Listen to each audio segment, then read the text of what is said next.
Oh, he lifted it? Told you. Told you. Oh, now he's going to lose. Yeah, of course he is. His strategy's terrible. People keep doing it. You always talk. You breaks always my brain. You always talk about how terrible it is. I want you to lay it out on the line for everybody. Why is it so terrible, Artosis? Okay, you're stuck in this little place. You obviously are losing a lot of mind time getting down there. It's such a gimmick. It's like it's waiting for your opponent not to know how to deal with it. And there's multiple ways you can deal with it. Like, I loved when the guy sent his drones. That was when the Hydra best. did that? I loved that. But obviously that was a bad building placement. Yes, that was the problem with that. We should see better building placement. That shouldn't be how this goes down. But the thing is, he's way out here kind of in the middle. He doesn't have really a room for infrastructure. By the way, notice some mineral mining at the top right. Notice how he's actually like never really even ahead. I wanted to point this out. It's just the truth. I mean, yeah, the Zerg can make drones faster, so that's part of it. He lost some production time there, but that's just something to look at. Those are both true, but you got to remember also that it takes less time to make enough SCVs to do that, and SCV build time plus the supply depots needed to support them like adds money in your pocket in a certain way. No, I'm just saying it's not like he gets a massive lead in income. It's just a faster income for a Terran. Yeah, I hate it, man. I really don't like this build. He's actually gone hatch first anyways, but he didn't make any extra drones, so he's going to have that pool up. This could still work. It's worked a lot. It really has. It has worked a lot, but over time, eventually there will be a day where this never works again. So we'll see if he can get something done with these 2 axes. Watch him just slaughter him now. He's like, oh, it's great to float your base and not mine minerals for the first 20 or 50 seconds of the game, however long it takes. Way too long. It's a long time. Yeah. So I'd say it's about equal to Metalopolis, maybe. That lift we used to see Marine King do there. Well, he was supply capped there for a moment, so that was kind of painful. Drone over here already ready to block bunkers. Yeah, he's watching. He's just sitting there to spot a little bit. Completely ready. All right, there's the pilot bunker. Well, it doesn't look like it's going to get canceled. We're going to go to the full season of bunkers. That was the exact joke that I was going to make, man. You read my mind on that one. Just ripped it right out of your brain. Well, this is, I mean, yeah. Thing is, they had some budget cuts. Yeah, well, you know, sometimes you have to do that and really show that your idea is going to work out. Thing is, with these 2 spines, I can tell you it's not going to. Well, the income is still actually way better for Journey because he's up in Harvesters. He has mules now, and he's just going to set up a contain here. This is totally fine at home. These lings aren't going to be a problem. So he doesn't win the game, but he's okay still. He's okay still. 2 drones killed, paying money to lose drones with those spine crawlers, basically, with how this works. If you look at the now, the spine crawler is going to be useful later. But with the spine crawlers up, he can actually start droning and get into a normal game. Because I feel like you can play a macro game from here, right? Yeah. Your opponent's going to get kind of stuffied up with all of his buildings in there. He's going to have to expand out towards his old base. What he should do with his new command center is actually lift it to the 2nd gold base and then make a wall there. Whoa. With this contain on? Oh, yeah, Wolf. Yeah, I'm with you. He should do that. Just make 2 more barracks and 2 more gases. All right, well, this is just going to be canceled and salvaged. Killing what he can at the moment. Should be targeting down Zerglings in the back here so he can just get out. And, yeah, actually, is he just going to fight this? Yeah, I guess, for a little bit. He picks off a queen, kills all the Zerglings. It went okay. Yeah. He has a decent little grip of Marines as well. With only 3 Zerglings on the map, not a whole lot that ByuL can do at the moment. This actually looks pretty well practiced. Like, he's clearly done this a lot. You know, he knows how to sort of transition out of somebody just preparing for this and defending it. Yeah, it looks like something that he definitely has practiced a bit. Oh, he's not going to take that 2nd gold base. It's too bad. He's missing a great opportunity. He's missing a good opportunity. Oh, this is a huge mistake. He's lifting an orbital that has over 50 energy. Missed a mule there. Huh. Well, to be fair, you want to drop mules at blue mineral base. That's true. Not gold, That's actually true, yeah. Yeah, they don't gain anything from the gold base. In fact, they hurt the gold base by making the mining efficiency of SCVs go down over time. That really sucks. That's going to hurt that command center's build time by Yeah. a lot. It certainly is. All of his SCVs are at the gold base, so that's an issue. That Ling's just waiting to kill the next one. I hope that's not what happens here. I don't think it's going to happen. The Marine's still over there, right? No. Uh-oh. I'm still hoping, you know, despite the fact that I love to make fun of people who float to the gold base, and I just don't like this as a strategy overall. I'm still actually, and I love ByuL. He was like, when I made my Fantasy Pro League team, he's the first person I pick up. Good pickup. Oh, yeah. But I still hope Journey wins despite all that. I want Journey in Code S. I want to see what this kid can do because, you know what, if he makes it into Code S by beating these guys, some team is going to pick him up immediately. And he's going to have a lot of time to practice. Yeah. Yeah, this is the beginning of Code A. The first day of Code S is not for well over a week. No, I mean, he's going to have... In fact, well over 2 weeks. Yeah. He's going to have some time to kind of hone his skills. Obviously, he doesn't know who's going to be in his group if he gets in, but like he has time to just improve himself in general. Speed is on that Ling. Does he cancel it? No. Comes at the last second, too late. Look at how few SCVs he has compared to drones. It's so interesting the way that you have to balance your economy in a game like this. You know, obviously his command centers are way slower than you would normally see in a TVZ, but it's a very odd situation with this gold base. And look at this funny wall, too. But he's doing okay, you know? Yeah. He's turning this into a better macro game than a lot of other gold base takers I've seen in the past. Well, I mean, the upgrades are a little bit behind for him because his eBays are so late. They get a few Zerglings for free here. I think ByuL is ahead, but I don't know because the army for Journey is really, really strong. Yeah. He has... The gold base is about to mine, but he can just move that command center somewhere else. Yeah, exactly. That's kind of cool. You know what he is? This guy, Journey, is the Thanksgiving Terran. Okay, Thanks to explain. Deer for giving him that series, and he's also the king of floats. Wow. Yeah. Whoa. Look at that. It just works so perfectly. Thanksgiving Terran. I like it. Yeah. Go Journey. Just needs to get involved with some turkey. Oh, here we go. He's trying to get some sort of damage on. Now, because Baneling speed has just started, he definitely has some potential to get something done. Ooh, some Zerglings actually end up getting in here. They'll be able to scout a little bit. They aren't going to find anything too interesting, though. You know, this is kind of normal play that he's transitioning into. Some Hellions over here might be able to get some damage done. He's going to trade against the Lings and left out. He's done this pretty well already in game one. He with has. His drops. And he's sneaking the Hellions up through the side, kind of like what we saw in Frost. Going for these drones now. You know what? Journey's playing, I think this is his best game today so far. Yeah, I mean, this is actually pretty incredible to be able to transition out of this and play a game that nobody else ever plays. Yeah. We never see it go like this. This doesn't happen. You know what it is, I think? He's got nothing to lose at this point. He was down 0-1 from a game he might have been able to win on Frost.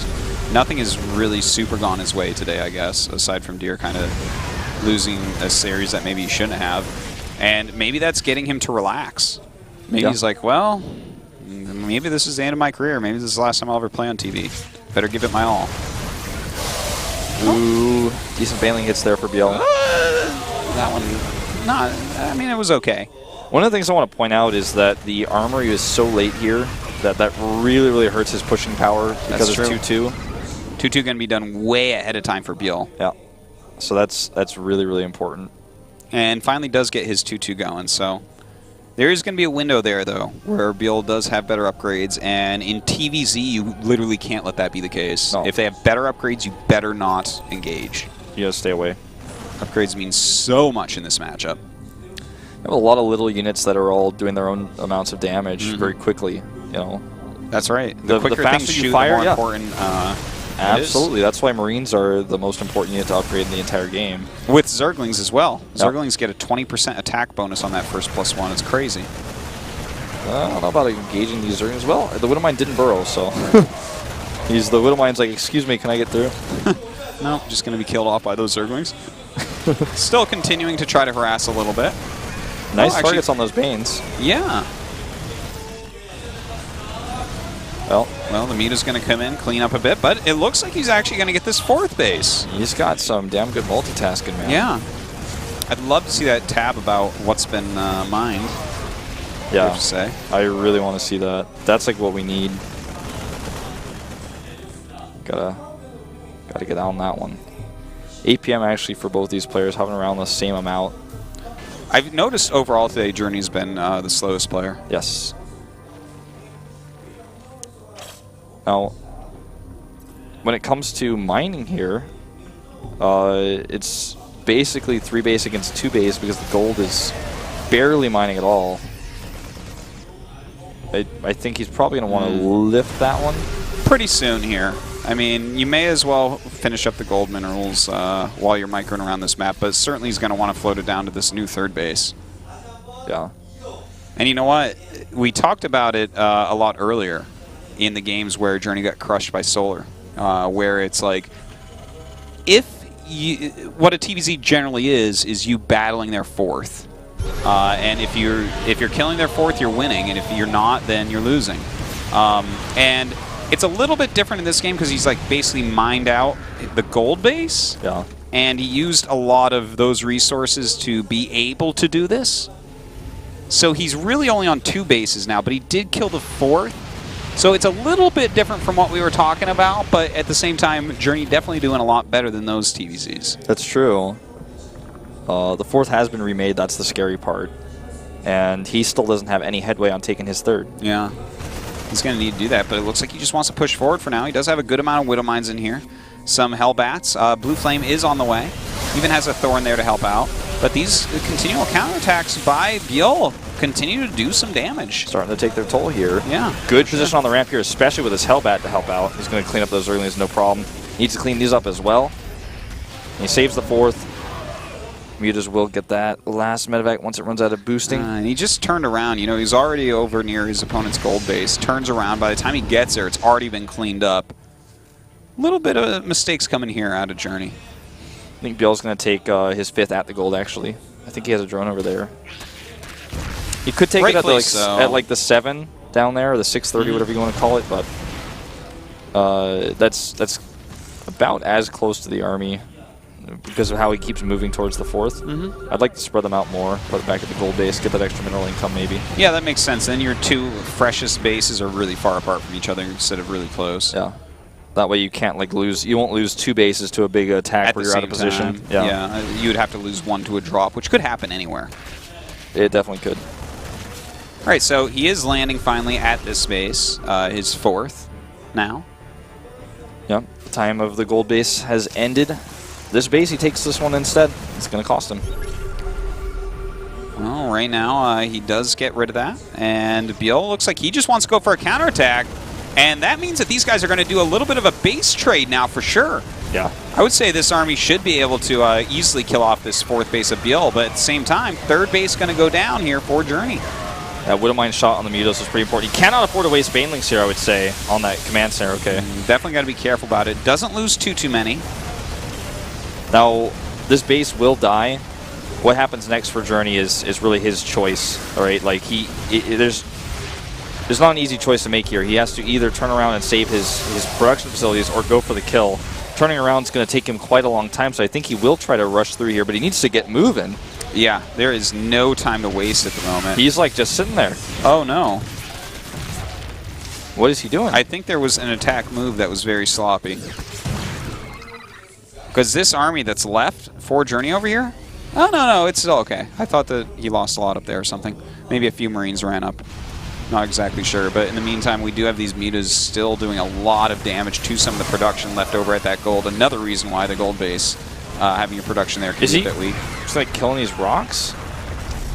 That doesn't help him in any way. That makes it so his Marines can't kite back against any of the Zerglings, right? Oh, he's going to use a Thor provision or something? I don't know what his plan is here, but...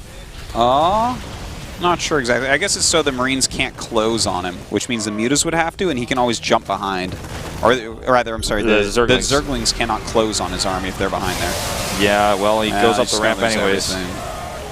Yeah, he's got nothing back at home, so even though he doesn't lose everything, he still has this army, and he may kill this gold base. He doesn't have anything after that. If he loses this army even one time. Well, how many medevacs? He has one medevac. One medevac. How many 43 barracks? Marines? That is going to be one tired medevac at the end of the day. How many barracks does he have left? Like 4 or something? He has to have at least 5 because he's making 10 Marines at once. So. Okay.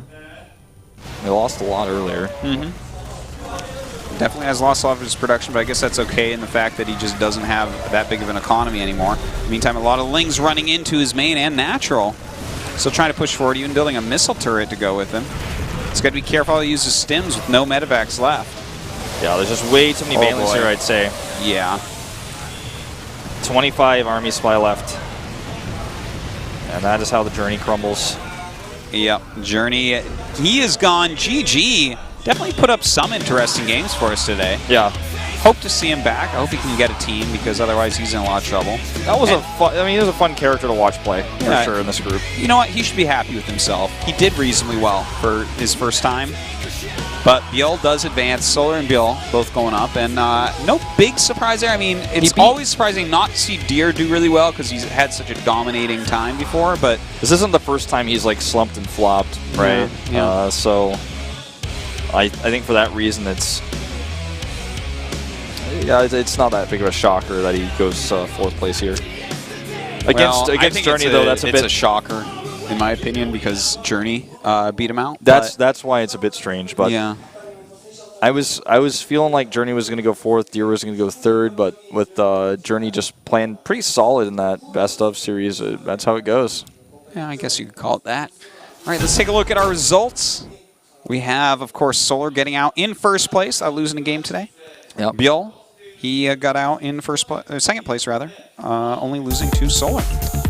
Yeah, Deer not following the trend of going out 0-4. They're taking that one match against Journey there. Yeah. But who knows if we're going to see him again in the GSL. You know, if he can get his wits about him and practice a little bit better. Look, he's good enough to come through Code B next time. There's just not a question about that. I think he will. He's just got to continue to train hard and show his best games. Definitely a disappointing result for him.